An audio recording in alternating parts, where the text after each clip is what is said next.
और एक और वीडियो में आप सभी लोगों का फिर से वेलकम बैक हो चुका है स्टडी ले क्यूट में। मैं हूँ हितेश, आपको पढ़ाता हूँ एक छोटे भाई और बहनों, आपको अपना दोस्त मान के मैं पढ़ाता हूँ साइंस। तो हमने एक जहाँ तक पढ़ा था उसके बाद ये है कि एवरेज स्पीड का कॉन्सेप्ट क्या होता है। Average speed is nothing, average speed of an object is obtained by dividing the total distance travelled by the total time taken. मतलब जो है सिंपल सी मतलब है कि कितना डिस्टेंस ट्रैवल किया, कितने टाइम में ट्रैवल किया, total distance T D by T two से total distance by total time taken. Simple सी बात है, इतना आपको डिवाइड कर दोगे तो आपको आंसर मिल जाएगा क्वेश्चन का। कोई भी दिक्कत वाली बात यहाँ पर नहीं होने वाली है। उसके बाद वेलोसिटी क्या होता है। Velocity is the speed of an object moving in a definite direction. मतलब एक ऑब्जेक्ट है वो सेम डायरेक्शन में चले जा रहा है, सेम डायरेक्शन में चले जा रहा है, कोई भी उसका जो है मूवमेंट नहीं आ रहा, कोई भी वो स्पीड में चेंज नहीं कर रहा, एक या फिर कोई भी डायरेक्शन में चेंज नहीं कर रहा, तो फिर ये वेलोसिटी हो गया। ये वेलोसिटी हो गया, इसका मतलब वेलोसिटी हो गया, कोई भी चेंज ओक्योर नहीं हो रहा, ये वेलोसिटी हो गया। एवरेज वेलोसिटी, एवरेज वेलोसिटी आपको दिखाएंगे, एवरेज वेलोसिटी दिखाएंगे, एवरेज एवरेज ये देखिए एवरेज वेलोसिटी ये है। In case of velocity of the object is changing at uniform rate then average velocity is given by arithmetic mean. Arithmetic mean क्या होता है। Total numbers by number of numbers, total numbers by number of numbers. Simple सी बात है, कोई अभी आपने math में ही पढ़ा होगा। तो इसमें क्या होता है, वेलोसिटी जो है एक यूनिफॉर्म रेट से चेंज हो रही है। जैसे कि सपोज आपने कुछ डिस्टेंस कुछ स्पीड से ट्रैवल किया, फिर दूसरा डिस्टेंस कोई और स्पीड से ट्रैवल किया, तो उस समय में आपको कॉन्सेप्ट समझना पड़ेगा एवरेज वेलोसिटी का या फिर एवरेज स्पीड का। एवरेज वेलोसिटी क्या है, वही मीन नंबर ऑफ नंबर्स कितने हैं यहाँ पर। Initial velocity plus final velocity. Initial price को हम यू से रिप्रेजेंट करते हैं, फाइनल वेलोसिटी को हम वी से रिप्रेजेंट करते हैं। Divide by number of numbers कितने हैं यहाँ पर, दो, फाइनल इनिशियल, तो वी यू दो हैं तो डिवाइड बाय हम दो कर देंगे। सिंपल सी बात है, नीचे वाला फॉर्मूला भी आपका बन के आ गया। कोई भी दिक्कत यहाँ तक तो आनी ही नहीं चाहिए, कोई दिक्कत। ये आपको हम पढ़ा देंगे, एक नया वीडियो बनाएंगे, उस पर सब कवर करवाएंगे। Distinguish between speed and velocity, ये important question, this is important question, अभी आपको बताते हैं। हाँ तो दोस्तों, हाँ तो छोटे भाई और बहनों, हम कहाँ पर थे। हम आपको स्पीड और वेलोसिटी का डिफरेंस बता रहे थे। यहाँ पर आ गया आपका स्पीड, यहाँ पर आपका आ गया स्पीड, वेलोसिटी वेलोसिटी वेलोसिटी। उसके बाद तो सिंपल ही आपका डेफिनेशन आ गया। डेफिनेशन आ गया, आपको फिजिकल क्वांटिटीज़ के बारे में बताएंगे, कोई दिक्कत नहीं है, कोई दिक्कत नहीं है। फिजिकल क्वांटिटीज़ दोनों का डेफिनेशन आ गया, दोनों का डेफिनेशन आ गया। ओके, डेफिनेशन क्या है स्पीड का, distance cover by an object per unit time में आपका हो जाता है स्पीड। और वेलोसिटी क्या है, the object moving along a straight line is called velocity without any changes in speed और direction is called velocity. Speed क्या है, एक स्केलर क्वांटिटी। स्पीड क्या है, एक स्केलर क्वांटिटी। स्केलर क्वांटिटी क्या होता है, स्केलर क्वांटिटी क्या होता है, कुछ नहीं होता। स्केलर वेक्टर कुछ भी नहीं होता, बस इतना सा होता है कि स्केलर क्वांटिटी जो है, स्केलर, सपोज आप एक बुक पढ़ रहे हो, एक बच्चा बुक पढ़ रहा है, एक बच्चा है वो दिन के 7-8 घंटे बुक पढ़ रहा है, और एक बच्चा है जो दिन के 2-3-4, चलो 4 घंटे बुक पढ़ रहा है। तो दोनों में से मार्क अच्छे किसके आएंगे, मार्क अच्छे आएंगे जो सही तरीके से पढ़ रहा होगा, जो सही डायरेक्शन में जा रहा होगा। सपोज एक बंदा है जो 8 घंटा पढ़ रहा है, एक बंदा 4 घंटा पढ़ रहा है, पर वो 8 घंटे में 9वीं कक्षा में होकर 10वीं कक्षा में की किताब पढ़ रहा है, तो क्या उसके 9वीं कक्षा में मार्क आएंगे, बिल्कुल नहीं आएंगे। एक बच्चा 9वीं कक्षा की बुक पढ़ रहा है 4 घंटे से कॉन्सिस्टेंटली और पूरे फोकस, माइंड के ब्रेन के फोकस से पढ़ रहा है, तो उसकी 9th के अंदर मार्क आएंगे, बिल्कुल आएंगे। बट जो बच्चा 10th की बुक पढ़ रहा है उसके 9th में मार्क क्यों आएंगे, हो सकता है उसके 10th में मार्क आ जाए, तो उसके 9th में मार्क तो आने का चांसेस ही नहीं है, क्योंकि वो 10th की बुक पढ़ रहा है। तो यही बात है, स्केलर क्वांटिटी होता है जिसमें डायरेक्शन मैटर नहीं करता, जैसे डिस्टेंस आपको पिछली वीडियो में हमने इसका डेफिनेशन वगैरह सब कटवाया था कि डिस्टेंस क्या होता है। डिस्टेंस वही होता है कि आप एक सिंपल एक डायरेक्शन में चले जा रहे हो, आप डायरेक्शन चेंज करो, किसी को कोई भी दिक्कत नहीं होने वाली है। वहीं पर डिस्प्लेसमेंट क्या होता है आप लोगों का, एक सिंपल सी बात है। डिस्प्लेसमेंट जो है होता है एक वेक्टर क्वांटिटी होता है। डिस्प्लेसमेंट जो होता है एक वेक्टर क्वांटिटी होता है। क्यों ना जो नाइन्थ क्लास का बच्चा है वो नाइन्थ के अंदर नाइन्थ की बुक पढ़ रहा है 4 घंटे में, माइंड को पूरा कॉन्सेंट्रेट करके पूरा फोकस करके वो नाइन्थ की बुक पढ़ रहा है, तो उसके नाइन्थ के अंदर ही मार्क आएंगे ना। उसके 10th के अंदर तो मार्क नहीं करेंगे। नाइन्थ कक्षा में नाइन्थ की बुक पढ़, तो वो सही डायरेक्शन में चल रहा है। और डिस्प्लेसमेंट का मतलब ही वही होता है कि शॉर्टेस्ट पार्ट और डायरेक्शन इसमें मैटर करता है। डायरेक्शन वो कवर कर रहा है तो वो उसको डिस्प्लेसमेंट है वेक्टर क्वांटिटी। वहीं पर वेलोसिटी भी एक वेक्टर क्वांटिटी हुई, क्योंकि ना वेलोसिटी में सिंपल से एक बात है कि वेलोसिटी में एक बंदा चले जा रहा है, उसने अपनी डायरेक्शन चेंज की तो उसी मुहूर्त में उसी पॉइंट में उसका जो है वेलोसिटी चेंज हो जाएगा ना। Velocity depends upon direction. So velocity का एग्जांपल हो जाएगा डिस्प्लेसमेंट। डिस्प्लेसमेंट सिंपल सी बात है, स्पीड का हो जाएगा डिस्टेंस बाय टाइम। वेलोसिटी का क्या होगा, डिस्प्लेसमेंट बाय टाइम। इसका डिस्प्लेसमेंट बाय टाइम, इसका डिस्टेंस बाय टाइम। वहीं पर आप इसका एक और डेफिनेशन मतलब डिफरेंस आप जोड़ देंगे कि वेलोसिटी जो है वेक्टर क्वांटिटी है, और ये क्या होता है डिस्टेंस बाय टाइम, ये होता है displacement by time. Displacement by time, ये डिस्टेंस बाय टाइम दोस्तों, ये होता है डिस्प्लेसमेंट बाय टाइम दोस्तों। सिंपल सी बात है, कोई कोई न्यूरो साइंस कोई रॉकेट साइंस इसमें लग ही नहीं रहा है। तो यहाँ पर आपके कुछ नॉर्मल से फालतू से डेफिनेशंस और आपके कुछ कॉन्सेप्ट्स आपको हमने बहुत ही इजी वे में आपको समझा दिया है। समझ लिया, कोई भी दिक्कत नहीं। यहाँ पर छोटा सा क्वेश्चन आते हैं, उससे पहले मैं आपको एक क्वेश्चन करवाऊँ।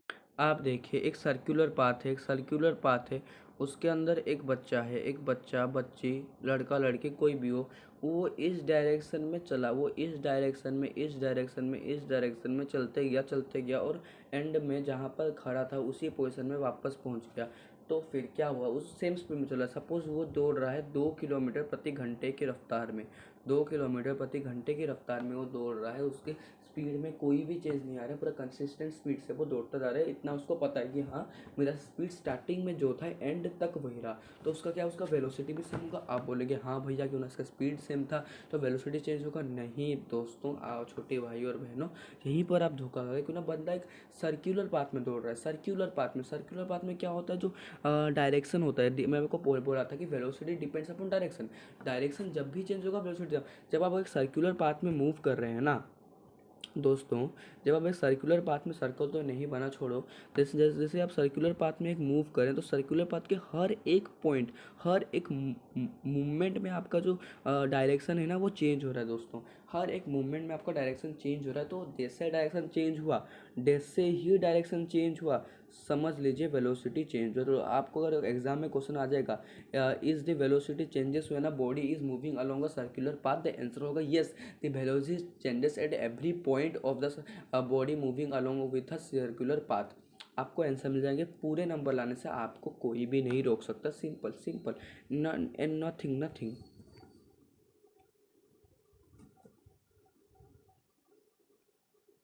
एक और बात है दोस्तों, क्या बात है, एक और बात है कि एक जो बंदा है वो अपनी बाइक चला रहा है, वो जो है पहला कुछ किलोमीटर 50 किलोमीटर प्रति घंटे की रफ्तार से कंप्लीट किया।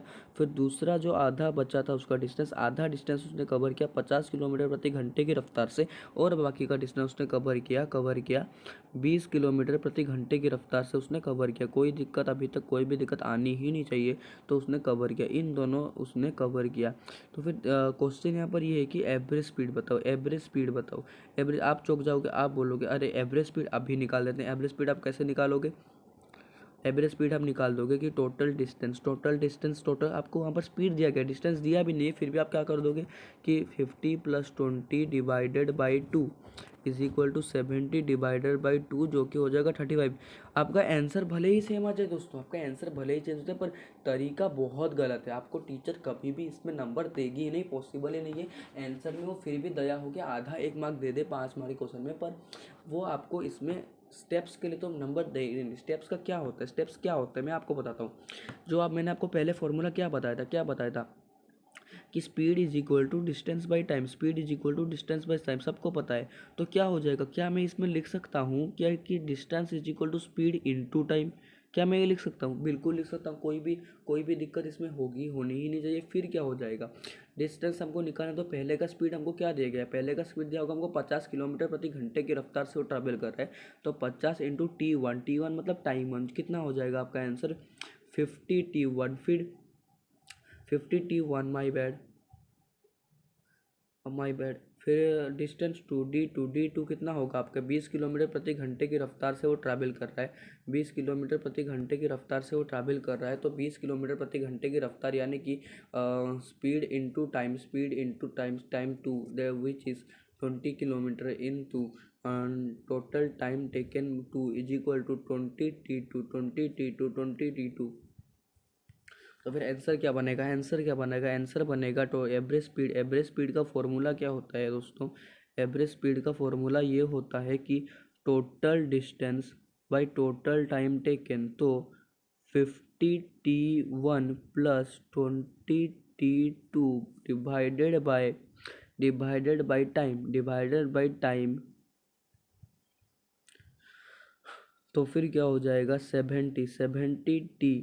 70T 1 टू पकड़ लीजिए आप, 70T बाई टी से टी कट जाएगा, टी डबल टी आ गया ना, माई बैड, दो टी था इधर, 2 टी था तो डबल टी आ गया, तो दोनों T1 T2 दोनों ये काट देगा, और 2 ये कट जाएगा, 35 किलोमीटर पर आवर आ गया आपका एवरेज स्पीड। आप बोलोगे भैया आंसर तो सेम आ गया, तो इतनी ज़्यादा मेहनत, इतनी घिसी पिटी मेहनत क्यों?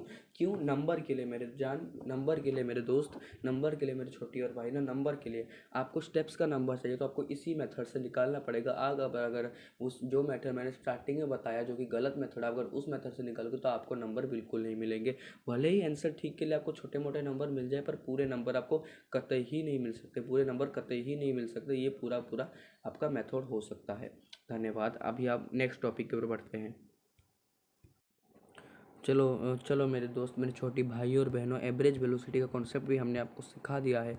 उसके बाद सारे सब कुछ rate of change of velocity देख लीजिए आप लोग। Average rate of change of velocity, एक इंसान जा रहा है,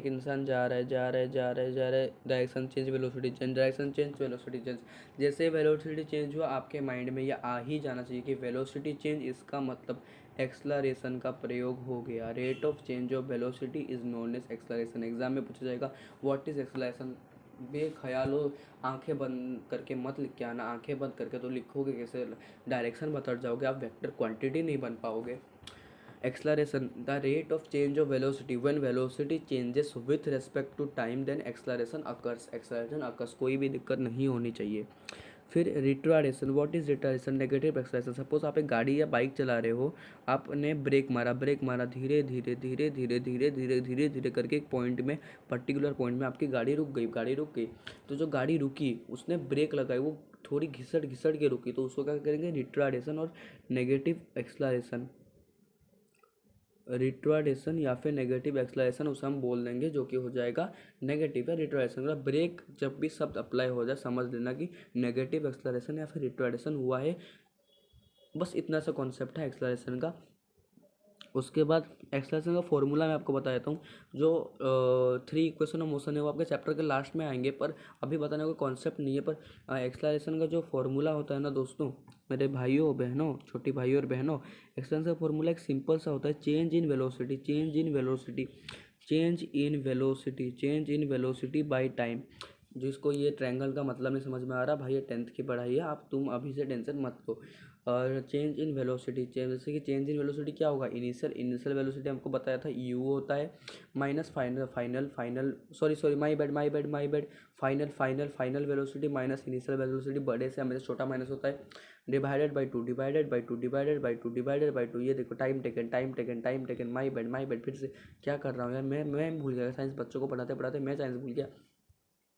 v minus you by T, final velocity minus initial velocity by, ये आपका हो गया change in velocity by time. Acceleration का फॉर्मूला ये आपका हो गया। बहुत ही इजी तरीके से क्वेश्चंस मैंने आपका करवा देने, कोई दिक्कत नहीं, कोई भी दिक्कत नहीं। ग्राफिकल रिप्रेजेंटेशन हम नेक्स्ट के अंदर पढ़ेंगे, नेक्स्ट टॉपिक वीडियो के अंदर। तो अब तक तो कोई भी दिक्कत होनी नहीं चाहिए, जितना भी अब तक आपका चैप्टर गया है कोई भी दिक्कत होनी ही नहीं चाहिए आप लोगों को। धन्यवाद धन्यवाद मोशन के। अभी के लिए तो बस इतना ही, नेक्स्ट मिलते हैं नेक्स्ट वीडियो के अंदर।